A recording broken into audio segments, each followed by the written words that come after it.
Hey everybody, welcome back to the Bitch and Brainstorm podcast. I'm your host, Elaine the Brain Terso. I'm here with a new friend. Super excited to have James Allen here with us. He is going to be one of our panelists on the Elevate Your Customer Experience Summit on July 12th. So James, why don't you take a moment and tell everybody a little bit about who you are and what you do? Yeah, super pumped to be hanging out and be a panelist here, first of all, and to officially be able to hang out with you today. But yeah, basically, I used to be in construction work. I made six figures doing that. I was kind of following my dad's footsteps, but I was super unhappy, and I just didn't want to do that for the rest of my life. So I ended up finding out about like coaching and helping people and just personal development. I was like, oh, that seems way up my alley because I got into personal development at a really young age and just traumatic childhood and stuff. So I got into like life coaching. And then I went into more like productivity route because I felt like a generalist, and I ended up, getting more clients with productivity, but I was obsessed with like, how do we like make money without actually having to work? And then I found out about online courses and in productivity in that whole niche. I was able to sell my own course that was $200 to $300 at a couple of different tiers, and it was selling on autopilot. And my clients, I always ask like, what's a win that you've had? And they were like, well, I want to know like, what's the win that you had? So I told them like, oh, I made this course, and it's been selling passively and it's super cool. And they're like, wow, can you like help me with that? And I kind of got into it. And ever since then, I've just been working with people and just getting better at the craft and teaching people what I've learned about making passive income more in our life, because, that's what I was obsessed with productivity too, is like, how can we make more money? Yes, because that is important, but like how you make money is equally as important.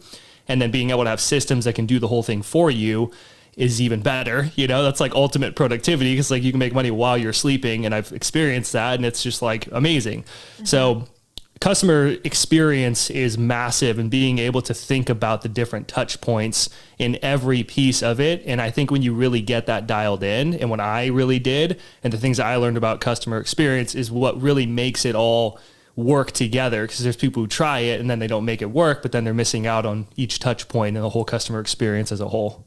Yeah, 100%. So you're speaking my language there, talking about, autopilot and systems and stuff like that. So I love all of that kind of stuff. And one of the things that I think deters people from automating and using systems is the fear that they won't be able to have that personalized touch, that it's going to feel like a canned message versus a personalized message. So I'm wondering if you can share maybe a little bit about, when do you auto responder and when do you personally reach out or have a personal touch instead? Well, okay, so that's a great idea and a great point to bring up, because I think that the real problem isn't in the autoresponder. I think it's in the skill sets that people have in delivering within their system how to be authentic. For example, copywriting. One of the biggest tips that I've learned in copywriting that's helped me with copywriting, which is like the whole system, basically, like if you don't know copywriting, you can't make sales online. It's persuasive writing. And one of the biggest tips is to write like you speak, because you are super unique. Elaine, that you're different than me, and it should show in your writing, for example. Yes. So that's a big problem that people have, is like they don't practice enough and know how to write and review their writing to be like, does this actually sound like me? Because they'll write it and they're like, this is amazing, and I did this for so long, and then I reread it and I'm like, does it sound like me? And then I'm like, this sounds like a robot. It sounds like Chat GPT. And that's why like Chat GPT doesn't work. And I have countless examples of like people I've worked with, and it's like, this is terrible, because they're like, oh, use Chat GPT. I'm like, no, like wrong time to use it. So it is super important, but I think developing the skill sets of copywriting and bringing in your personality and adding you to the process, I think that's a skill set that not enough people take time to develop. But if you really want to just shortcut that whole thing, then just make a video. Don't edit it. Make it super raw. You can have a little bullet point script to go through, but like you can't really get much more authentic than that. And then in your whole entire system with all the touch points, just use videos. Yeah. What are some of the most important touch points you think every entrepreneur needs to have during their customer journey? Okay, so yeah, this is my opinion, what's Yeah. helped me. Yeah. Because there's so many different ways that you can build a business, and like there's so many different ways and ideas that you have out there. And my whole philosophy is connect, inspire, invite. And that's just what I've learned. So you have to connect with your audience in some way. Where it gets automated is when you make like YouTube videos, for example. So right when people land on your YouTube video, people are like, oh, should I like hold back information? No, you should give away amazing content for free, because you could be, I mean, chances are you're teaching the same thing that other people are as well. So you have quote unquote competition or collaborators, and people are seeing that, and they could be watching two different channels, you being one of them. And if you're delivering better free content, they're going to want to buy your product, even if they've never bought either one of your products. Just because your content is better, your free stuff, like people judge you off of that. And they're like, because they're considering, would I work with this person, whether they know it or not? And then they get into your ecosystem. So I am big on the whole system that I've learned is to like make YouTube videos, because you can have a video from 3 years ago that's running still, bringing you leads. Yep. And every single video you offer a lead magnet, which people have different opinions about lead magnets, but again, comes down to skill set. Lead magnets should be short, like a potato chip. Your course or program is the whole entree that you have. So that's another touch point. When people read your lead magnet, it should solve a quick problem for them that's very consistent. A great example is a friend and coach of mine named Greg Faxon, and he helps coaches fill up their client roster. So he knows that coaches have the consistent burning problem of, where am I going to find my first client, or where am I going to find my next client? How do I find clients? So he made a lead magnet, a free guide that's like 3 pages or 2 pages long, called 21 Ways to Find Potential Clients. It's a total no-brainer. And his audience is coaches, so they land on it and they're like, I'd have to have it, you know? And it's really short and bite-sized, and it can just give them that one aha of like, oh man, I could do this. And that's where like connect, inspire, invite comes in. It inspires them. And that's what our free content does. And it's just kind of a repetition of that. Cause like people type in something on YouTube, will say like, how do I bench press? And then I show up as a fitness coach, and then I teach them a new way to think about bench pressing or see it in a different way. And now I've inspired them to see something. They're like, oh, wow, this person's valuable to me.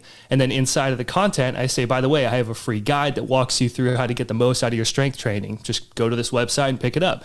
Every video does that. Now it's like I have a carbon copy that gets discovered and bring leads to my business. And from there, they can click on it. So you connected, you inspired, you invited. And then it goes into email sequences that get triggered when people opt in. And the whole idea is like every time it connects with them, it inspires them, and then invites them to do something else, which is read the next email. And then eventually you get to like, check out my course. Yeah. And that's what you're inviting them to do. So that's what I have learned from investing a stupid amount of money into different coaches and mentors to grow my business. Yep. Is that just what makes sense to me? And it's been helpful with the people that I've been able to help connect, inspire, invite. Yeah, I love that. That is so valuable. It's your content can always be working for you on those platforms. You just never know where it's going to land and who's going to search for what, where it's going to show up. One of the next things that I'm really curious about is if you have figured out a secret sauce. Okay, secret sauce. I am guilty of this. I'm sure every other person is guilty of this, is having multiple courses on your desktop, and then you just fizzle it. It just escapes your brain and you don't complete it. Do you have any tips on how you help people actually finish what they've purchased or what they've signed up for? Oh, okay. So you're saying if you're the person who paid for a course, how do you actually use it? Girl, oh my gosh. It is. The struggle bus is real. I was actually going to make a piece of content about this, because I'm like, I don't really struggle with this really myself. I mean, I'm guilty of like buying courses and I don't use them. Yeah. But I mean, so like what I do is I use a Chrome extension called Toby, and it's free, and you can add like collections in a tab. It basically like organizes your tabs. I have videos about that on my YouTube channel, Profit Your Knowledge. But there's one collection I created called Study.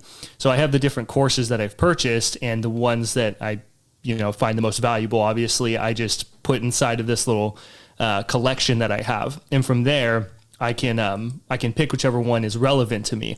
But usually, like, I love learning. I love reading and listening to audiobooks and things like that. So, I like to drive and whatnot. And if I'm driving, I listen to music for sure. I'm a musician. I love music. But I also just listen to audiobooks, or I listen to my course. And I mean, like, I think the bigger problem is that people just buy courses and just kind of have this like impulse of buying courses because they are more affordable, which is cool. Yeah. The one, obviously I've paid like $2,000 for a course, and I sure as hell sucked out every little bit of that because I invested You a lot of money. invested more. Yeah. I did, but I think that there's a fine line. I'm not saying everyone should charge $2,000 for a course. Yeah. Like that was it was a very like prestigious course, and whatnot. And the person who created it was Ramit Sethi. It was like his copywriting course. I had followed Ramit for a long time. So yeah, I think that you have to like price fairly, but do price to where it's like, it is a stretch for people as well. It depends on your niche, your audience and whatnot. But like, I think it's more about like, if you're going to buy a course, like go into it knowing I'm going to actually use this. Yeah. And I think there are like kind of like deeper levels to all of that in terms of like actually consuming and finishing a course. Yeah. Yeah. I've been so guilty of, and I've heard people say this, but I'm going to talk about myself and not talk about other people. um, where like I saw some, oh, it was only $27, right? And then I don't show up because it was only $27. And Yeah. Forget about it. I discovered my ass in seat number. Yeah. That's what I call it. My ass in seat number. To get my ass in your seat, I need to invest a minimum of $500 in order for me to feel like I'm going to show up.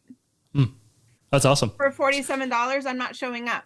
Yeah. Well, Right? I think that's helpful, if, just to have kind of that in your own way, whoever's listening, like an ass and seat number. Yeah. It's like, that's where I find that I really care about the product, like this baseline investment. Yeah. Exactly. There is a thing too, because what I recommend with people when they make products and courses online is, I thought you were going to be like, I have all these different course ideas, and which one do I pick? I always say like, I have content everywhere. Right. But if you full of content here, take it all. Yeah. If you like do customer research and you find the transformation people want, where they're at, where they want to be, what's getting in the way for them, that's like, and you find the trends from like doing a lot of surveys and talking with a lot of people and just a good enough amount of people to where you can see a trend of like, this is the common transformation everybody seems to want. Then you have a really good product idea. What I always recommend is to start with a mini course because they're way easier to create. You can have like 5 steps. If you're like, this is the transformation, here's point A, here's point B. What are 5 steps that I can take someone through to get from point A to point B? Those 5 steps become your lessons. And the reason I always recommend this to people, and I wish I did this early on, is because it's way easier to create that. And it is a lower price point. To where you can charge like $50 or $100 or up to $200. It kind of depends on your niche and your audience and whatnot. But it's easy for people to invest in, and then, having them through that. But there's like welcome sequences that can bring people back in and whatnot. But it allows you to get some people in the door and then get feedback from them. Yeah. And then from there, you can add more modules, more lessons, and beef it up until it is something like a $500 or more online course. Yeah. One of the things that worked really well for me, I learned early on, was I made a huge mistake. Huge. I created my very first major course, and I interviewed 33 experts. I had this humongous workbook that would literally turn into your business plan. And I learned by that, I don't believe in failure. I believe in learning opportunities, There right? you go. Was to sell it before it was ready, because I put a lot of work into it and sold 0. Yeah. I mean, that's another way, is like sell the idea and then get people in and build it as you go.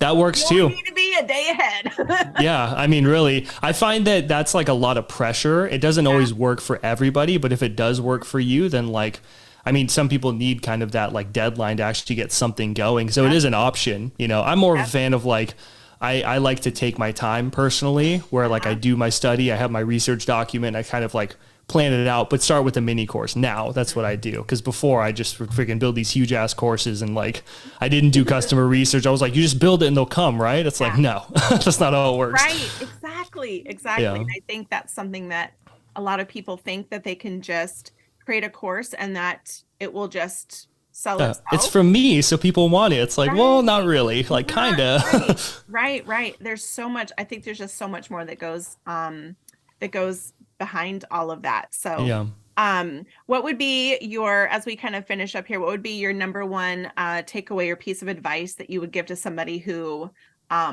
is wanting to become a course creator or make that passive income?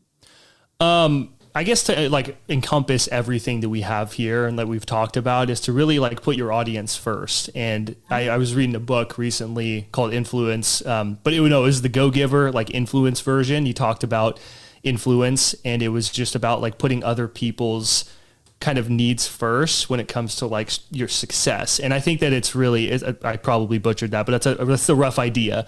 Okay. And it's to really just care about your audience, because when we start a business and just naturally humans like care about ourselves. You look in the mirror when you're getting ready, like, do I look good? Like, do I look weird? You like kind of like, we're always like critical about ourselves. Like, does this outfit look good on me, or my hair, or whatever it is?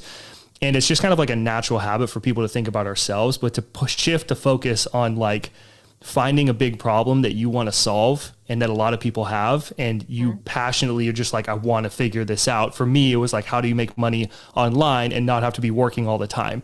Courses happen to be a thing. I never thought that I'd be like the course guy, but it was like, that's how you do it. It's like a lot of people, they want to see a change in the world, and then entrepreneurship is the vehicle that causes them to do that. But they're like, I didn't really think about being an entrepreneur. It's just, this is how I saw to do it. Yeah. So if you can really think about your audience and care about them and listen to them, that helps so much when you're writing sales copy, when you're coming up with email sequences or building out a funnel and thinking about customer experience every step of the way. It's like you understand what their challenges are, what their hopes and dreams are, what their frustrations, their barriers, like everything is. So you can crush these things along the way, the different barriers that they have. And, by the time they get to your product, if you really understand your audience, like that's what makes it work. And I wasted years because I didn't understand that. And if I did, it's like I would have paid a lot more attention to them. So that's what I would say is like the most critical thing.